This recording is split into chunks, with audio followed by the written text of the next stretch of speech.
Hello and welcome to a standard deck profile. Today I want to talk about Kai Icon Overlord, one of the new top tiers of the meta. This is probably comfortably the third place best deck in the format. It's able to tangle with Ichikon and Regiregnus though pretty well. And because it's a restanding Vanguard deck, you're always able to randomly crit your way to victory in otherwise unwinnable scenarios. The good news about Overlord is that it is highly customizable and is also quite strong right out of the box. So if you just want to get a solid deck for cheap as you're getting into this game, or if you know someone who's going to get into this game and you want to be able to just toss them a deck so that they can learn the game and start doing okay at tournaments, throw them this trial deck and it's pretty strong right away. And it has room for upgrades and customization as they get more and more interested in possibly pushing themselves to be more competitive. The lists from Japanese tournaments that we saw for this deck are all over the place for what ratios they play and what tech cards they play, so there really is no truly wrong answer for Overlord, as long as you're making your choices intelligently. Without any further ado, let's get into the deck, starting with the ride line. Starting with our starter, appropriately, Lizard Soldier Conroe. This is just a typical D starter, but you have to play this one. In fact, you need to play the entire Kai Icon ride line. Then we get to Embodiment of Armor Bar. This card, when you ride it, you reveal a grade 3 with a Kai Icon from ride deck. So you can either have Overlord or Vortex Dragon in your ride deck, which is nice. You choose this starter with a Kai Icon from your soul and call it to R.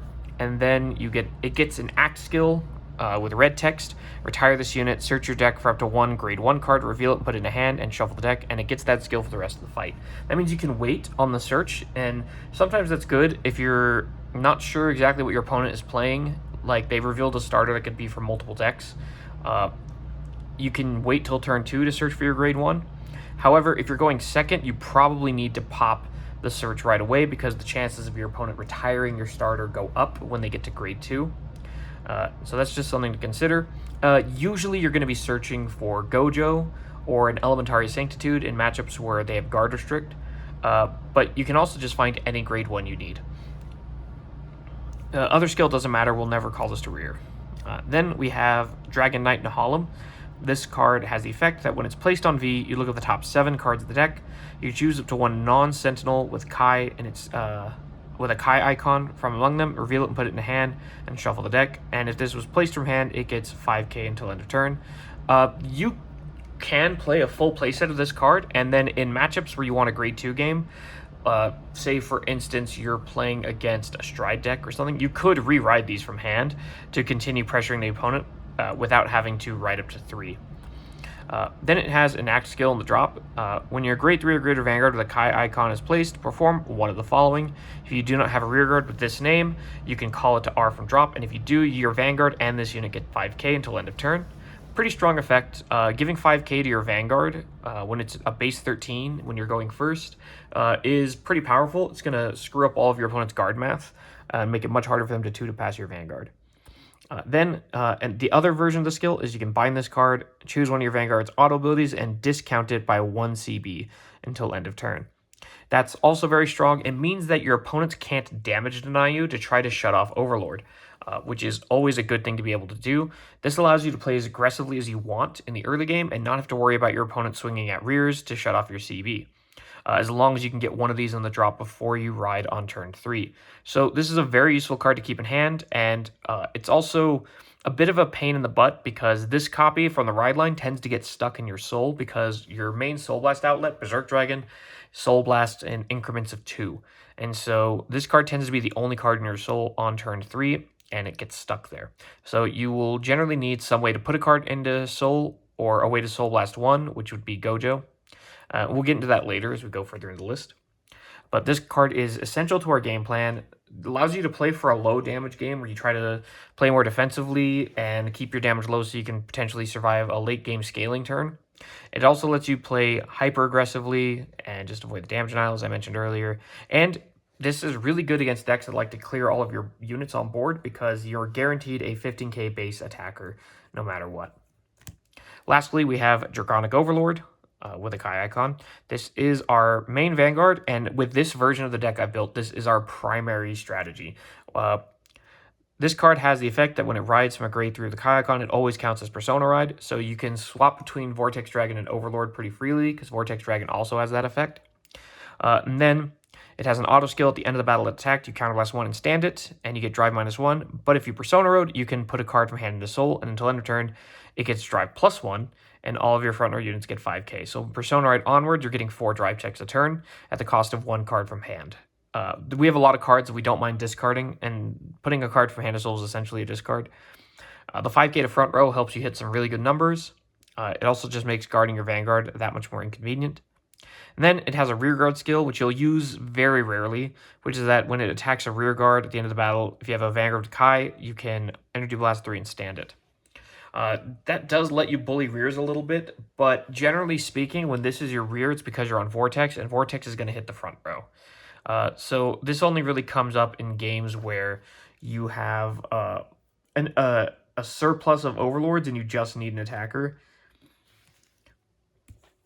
Then we have 3 copies of Draconic Overlord in the main deck for Persona Ride purposes.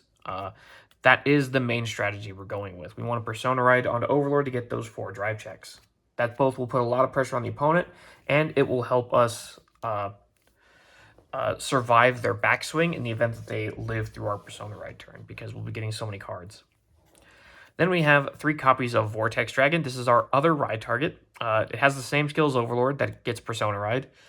Then it has an Act skill on V. Once per turn, you can Counterblast 1 and Soul Blast, a grade 3 Kai icon card, and you retire your opponent's front row rear guards, and then you get red text.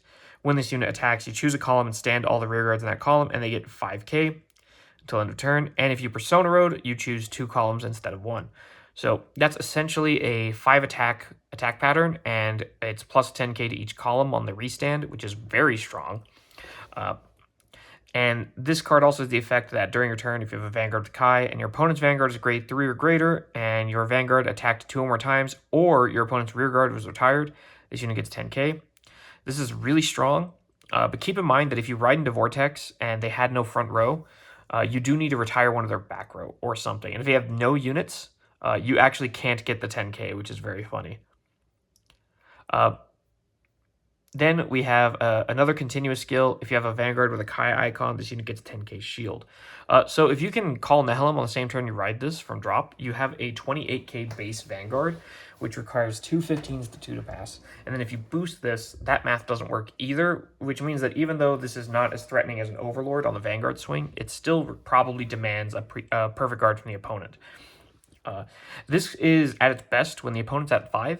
5 attacks is really strong for finishing the opponent off, but it's definitely a finisher play. You go into this when you think you're about to win. If you don't think for sure that you're going to kill your opponent on that turn, it's better to Persona Ride into Overlord, because Overlord has the potential to randomly win when you shouldn't, and also draws more cards.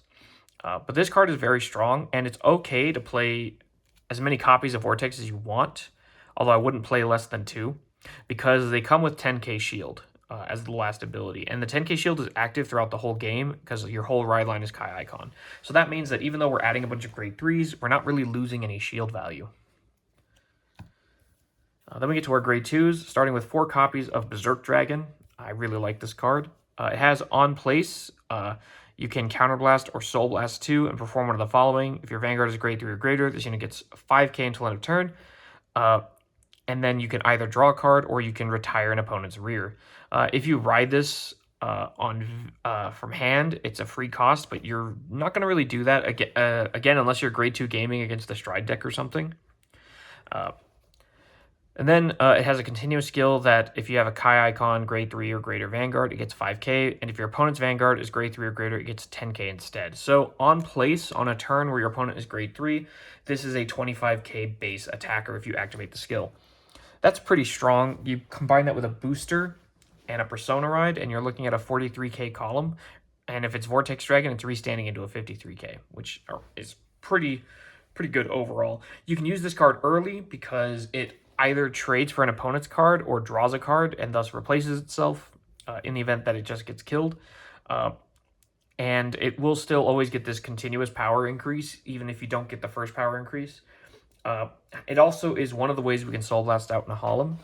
which makes it very useful for that purpose. And because it has Soul Blast attached to its cost, we can often use this when we're low on damage anyways, because we are trying to Persona Ride every turn, and that means we'll have extra soul usually.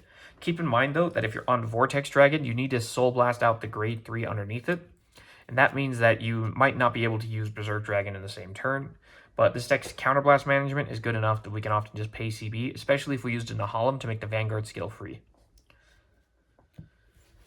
Then we have 4 copies of Bellicosity Dragon. This is a bit of more of a decision fork for most people building this deck. Some people don't play any copies of this card.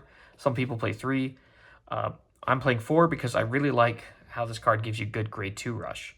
It has the skill that if you have a Vanguard with only 1 clan and your G-Zone has no cards, you get all of the following. First skill is that you can on-place Energy Blast 3 and put a card from hand to soul to draw 2.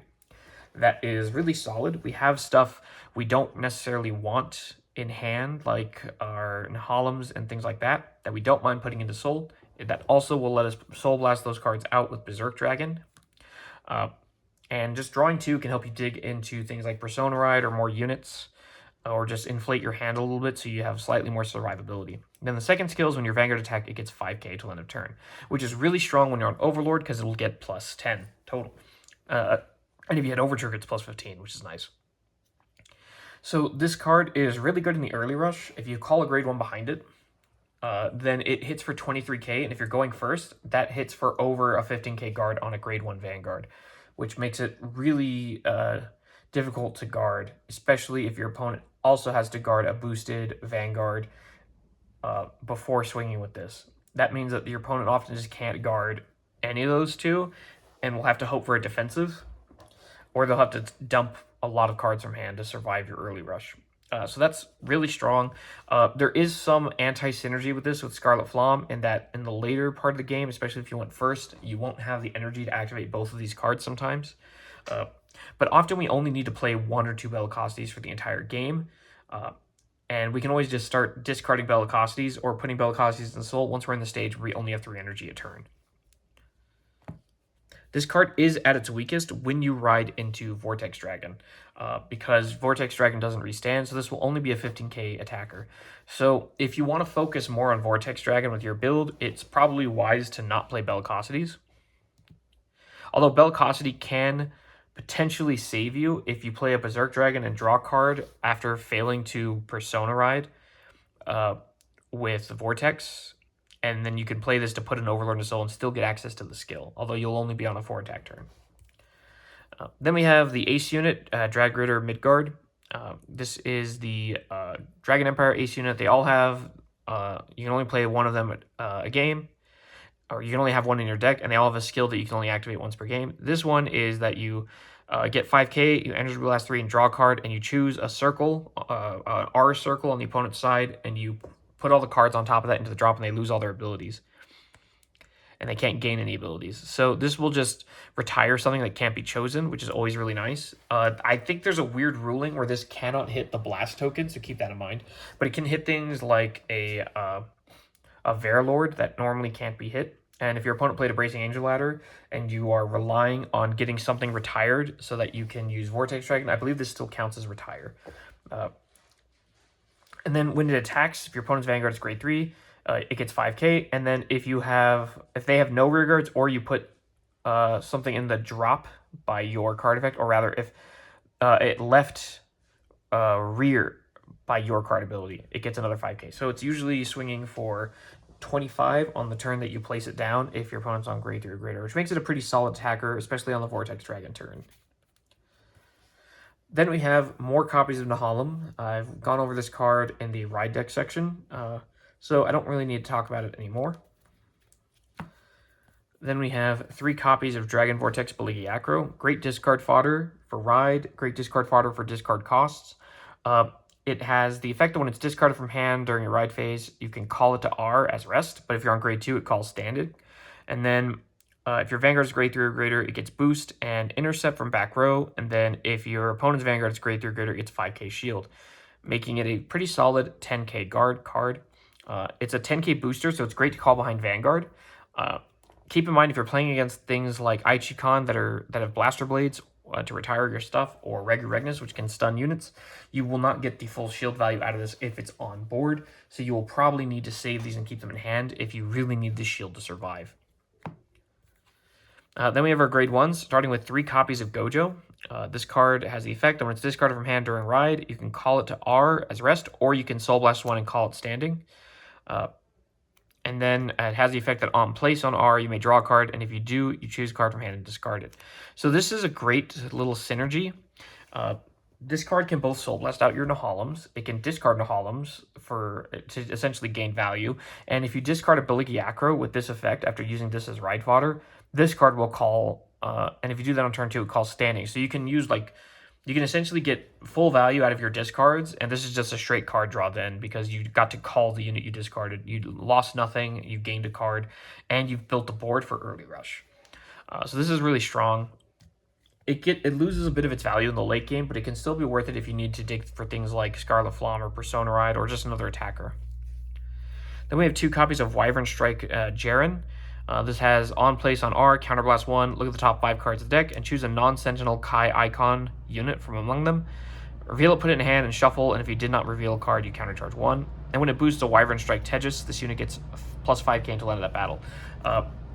Tejas is this card, which you can optionally play. This card's actually not bad. It has a continuous skill that if you have a Kai Icon Vanguard, it gets 5k power and 5k shield. And when it attacks a rearguard, it battles the entire column, which can make this good in like board control games or games where you're grade 2 gaming. And so these 2 combined will make a 28k column, and it's not restricted behind anything. So you can do this on turn 2 to rush down your opponent with numbers that they can't really guard. And it's especially strong when you go second, because then their 15k guard would be for 25, and your other numbers will be 23s. And those can be guarded with 115, but Tejas cannot. So if you are worried about going second and want to still be able to rush down the opponent hard, this is a good option to play. If you want to play Vortex Dragon more heavily, you can swap Bellicosity for these, because this will be a better number on Vortex Dragon specifically, especially if you have the combo of both of these together. So that's one potent option you can look at.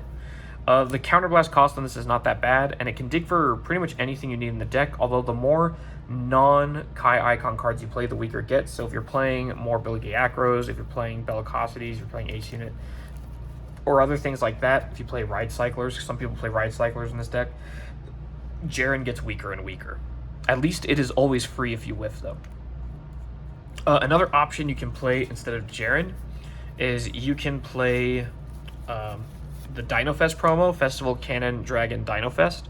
This card has the effect that when it boosts, if your Vanguard's grade 3 or greater, and there's no rear guards on your opponent's side in the same column, that it gets 5k until end of battle.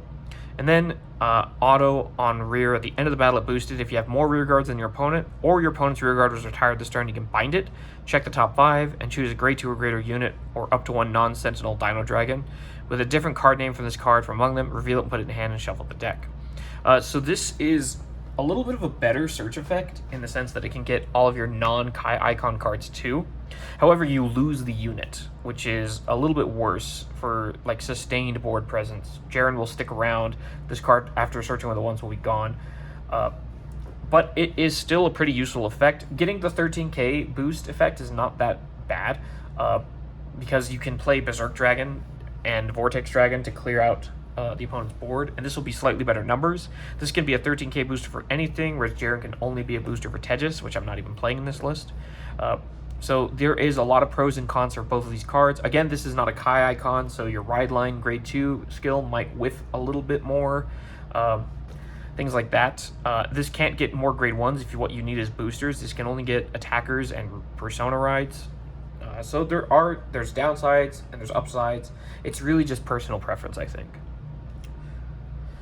Last thing before we move on to the rest of the deck, there is also, as I mentioned before, the option of playing Cyclers.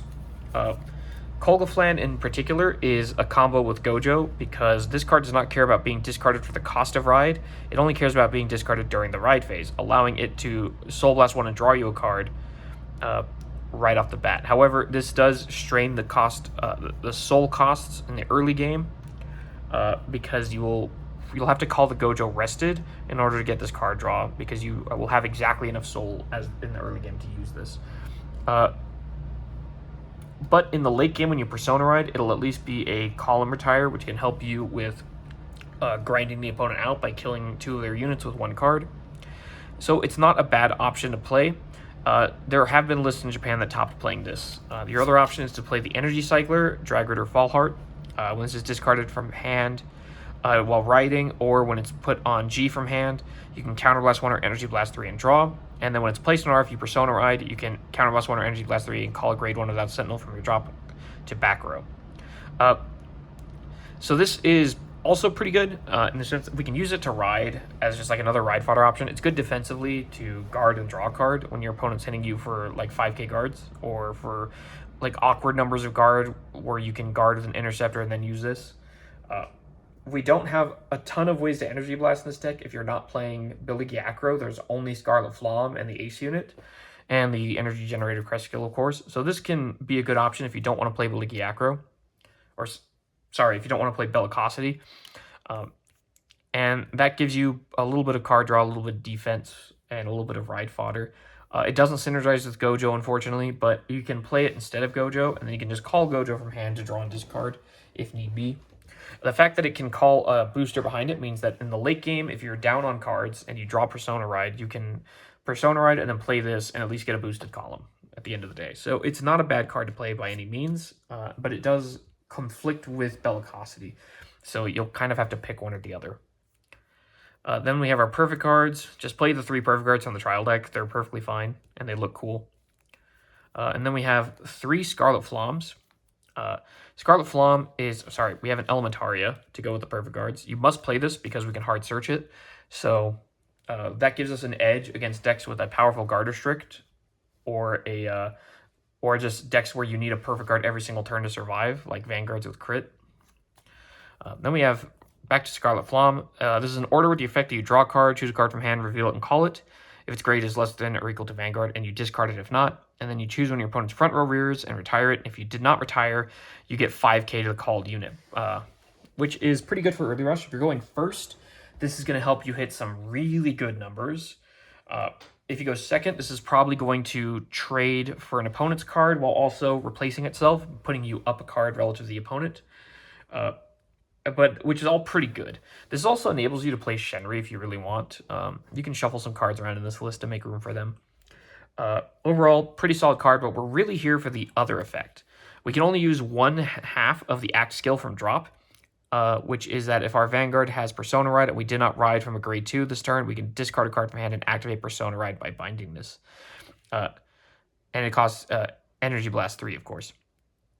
So this is how we get our maximum power turn. We Persona Ride into Overlord, and because we didn't ride from a grade 2, we can activate Scarlet Flom to Persona Ride again. This will make Overlord a base 33, 38 if we can activate it on Holland in the same turn. And that is a very scary number because it means that the opponent has to 3-card guard to 2 to pass, which is very much in our favor. And because our Vanguard is restanding, we're slamming everything on Vanguard a lot of the time, and so if they 2 to pass us, we can hard punish them if we hit the second trigger. And if not, and we only hit 1 trigger, they still have to guard a bigger Vanguard with potentially crit again. So that's the main game plan, is to get Scarlet Floms into drop and then Persona Ride twice on Overlord, and to get a huge front row and to get a very threatening Vanguard. So this card is absolutely essential, but you only need to see 2 per game. So we only play 3, and you can hard search 1 off of the ride line if your hand is otherwise perfectly fine, which can be good for playing it to get some early rush and some early card draw, and or just discarding it as fodder because we want the skill in the drop more than anything. You can play more copies of this card if you want. Oh, I picked up an extra. And you can play as few as 2, but if you play 2, you kind of have to search this every time you activate Conroe's Axe skill. Then we have 1 Fire Regalis. Sometimes our board's just going to get cleared out. We need to dig for more stuff. Sometimes we're going to have to intercept with everything to survive. So getting a top 5 check for more units is really important. If you don't want to play that, just play Protection Twincast, which is a blitz order that activates to give 10k shield, but then can activate in the drop when you get attacked to get up to 15k power in this deck. and this axe skill in the drop doesn't count as playing a Blitz order, so you can use it in the same turn as Elementaria.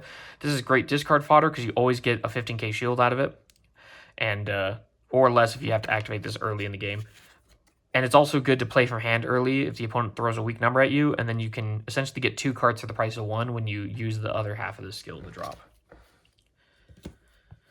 Then we have our triggers. We have 4 vanilla heals. You can play 2 restand heals if you want. We have 4 of this crit, and then 4 of another vanilla crit for a total of 8. 8 crits is really strong. And I think the trial deck came with 8 crits, so just play those. I could be misremembering though. Then we have 3 shield fronts, one of the few cards you have to get to upgrade the deck. If you can't get these, vanilla fronts are better than playing draws. This deck does have a little bit of a deck out problem. Shield fronts are really good for when you're going second because they get 5k shield when the opponent's Vanguard is grade 3, but also because they're 15ks before that, unlike draws which are 5 in the early game, these can also just help you survive early rush better. And then if you hit the front on the first Vanguard swing, this will probably kill your opponent. And then we have 1 Drag Veda. This is the best over trigger in the game, I think. It just restands your Vanguard with no downside and no loss of drives. We can get 6 drive checks in 1 turn if we do this on a Persona ride, or 5 drive checks if we do it on an early turn. So that is the deck. I will pause and I will show you the kill turn for Overlord Persona and then for Vortex Dragon Persona. All right, here we are on a hypothetical turn 4. We're at 5. We have 6 energy because that's not unreasonable for this deck to have at this point if we went first, assuming we used a Bellicosity at some point. So we drew over trigger for turn, not that big a deal, and now we will activate Persona Ride. This will give us 10k to the front row. And we have Persona Ride active here. That will on place trigger our Nahalem, which we'll call, giving these two 5k. And we will draw another card. Then we'll go to main phase. We'll call this. We'll play Bellicosity. We'll put the redundant Bellicosity into Soul for Energy Blast 3, and we'll draw 2. Then we'll play a Berserk Dragon, and we'll Soul Blast 2. Let's assume we have to retire something with extra shield value on the opponent's side, and this will get a total of plus 10 from Persona, and then plus 5 from its first skill, and then another plus 10. So this is currently sitting at plus 25. This card is currently sitting at plus 10, but will be plus 20 by the time we attack with it because of the Vanguard's multiple swings. Then let's activate a Scarlet Flamme from drop. For the cost of Energy Blast 3, we'll bind it. We'll now be at 0 energy, and then we'll discard, say, this Fire Regardless. This will let us draw a card again and give another 10k to the front row. As you can see, the numbers are already getting quite big. Actually, we can roll this up to 15. There we go. This one will be plus 25. So we have pretty solid numbers already. Our Vanguard is currently a 38 unboosted, which is a very good place to be. We have nothing else to do right now, so let's go ahead and start attacking. We'll swing for 38. The opponent probably has to perfect guard this if they're at 4. If they're at less, they might no guard it. But regardless, let's see what our drive checks would be. We hit a front. I did not stack that, I promise. And we'll get another plus 10k to the front row. And I'll roll this so that it's easier to understand. There we go. And then we'll do our second drive check, a crit. So if they 2 to pass us, they're just dead. But let's assume that they didn't, but that we put the crit on the Vanguard anyways, just to have a threatening restand. So now let's pay Counterblast and put a card from hand into Soul. In this case, it's a bit of an interesting choice. We only have the 1 Scarlet Flamme, and it's in bind. And thus it's a little bit risky to put this into Soul. We could get it stuck in Soul and not be able to activate it. We have a full board, so I think in this instance it might be best to put the Gojo. Although, if we had a perfect card, I would definitely put this into Soul. Sorry, no. This is the right way to do it. So we restand, Don't mind me, I'm just crazy. This gives 5k to the front row. So this gets 5k here, this gets 5k here, and our El Costi will get another 5k. And we regain our drive check that we would lose in the restand, so now we can swing again for 63. 53 if we didn't hit that front. And we get another twin drive. This time we hit no triggers, which is fine. We already hit 2 very good triggers. This one had a crit, so they had to perfect guard it, essentially. Alternately, we could have put the crit on a rear. If they're at 4, that would have been really good, because they still have to guard this in case we hit another crit. And then we swing with our rear guards. This one is smaller. So this would be 40, 45, 55, 63. And this is 40, 50, 60, 68. Pretty threatening rearguard numbers. All of these were very high shield to guard, so if the opponent doesn't have multiple PGs, there is a good chance they're just dead, especially if they had tried to pass our Vanguard, as we saw earlier. So this is very threatening, but it's only 4 attacks, which means if your opponent is at low damage, they can no guard their way out of this. If they have double PG, they can probably survive this, especially if they're at 3. And that's going to make the kill pressure this turn a bit less than Vortex Dragon, but the plus side is that we drew 4 cards. And that is going to give us a lot more survivability than if we had not done that. So now you see the power of the Overlord double persona and how easy it is to pull off. We only needed 1 Scarlet Flom, and we eventually drew into a second one. So that's pretty consistent to do. And it's not the end of the world if you don't hit this. 1 Persona Ride would have still been very threatening here, and also we could have just gone into Vortex if we had one of those instead. So now I'll pause and show you the Vortex turn. Alright, so in this scenario, we Persona Ride into Vortex, and we played an Ace unit this turn. Because we played this turn, it will be plus 15 total, and we will have activated still a Nahalem, giving our Vortex 5k and this card 5k.